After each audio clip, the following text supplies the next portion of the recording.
Well, across Louisiana, most crops are already in the ground, but the planting season is just getting fired up in the Midwest. On this week's Bottom Line, Neil Melancon shows us what's gotten done in the last 2 weeks and what we have left to go.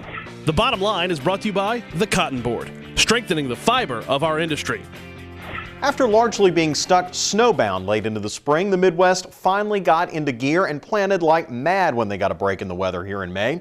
Both corn and soybeans got caught up to their 5-year averages, which, while that isn't unusual, the amount of work done in a single week so late in the season was. Almost a third of the total acreage of corn was planted in that 1 week, putting us 1% over average and 30 points ahead of the previous week. That's a lot of corn. And if it all keeps going that way, we're on track to have one of the biggest crops ever. More on that in just a minute. Soybeans didn't do quite as much, as you can see. They're on track now with a 5-year arc. For those of you who might not know, some varieties of beans are planted later in the summer, so it's not quite as urgent to get all that acreage down like corn. The bottom line is the late cold weather across the country doesn't look like it's going to matter much in this year's crop. Now, as we turn our attention to whether or not we get timely rains and when the first frost in the fall will be, if everything goes according to plan, this could set record numbers for both corn and beans.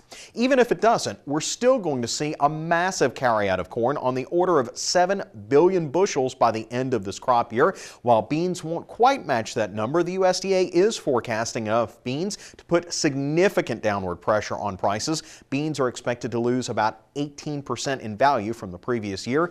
And guys, I know this is a massive amount of crop, but we're still going to see that much more in South America, across the world, really. In fact, China is expected to not only be the 4th largest soybean producer in the world, but they're going to need that much more, in the order of 75% more, from countries across the world. And we have talked about this in our program before, Neil. Just when you think China can't get enough, they're asking for more. That market is anybody's game, and I think it's going to continue to confound economists as to just what China is going to need to feed its population, because they haven't gotten there yet. Yeah, that's right. Good story. Thanks. Well, that about does it for this edition of TWILA. Be sure to join us next week when I'll begin a series of stories about the finalists for the Louisiana Farm Bureau Young Farmer and Ranchers Achievement Award.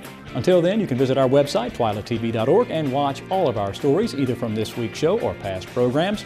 For all of us here on the TWILA team, I'm Michael Dana. Thanks for joining us, everybody. Hope to see you again right here next week.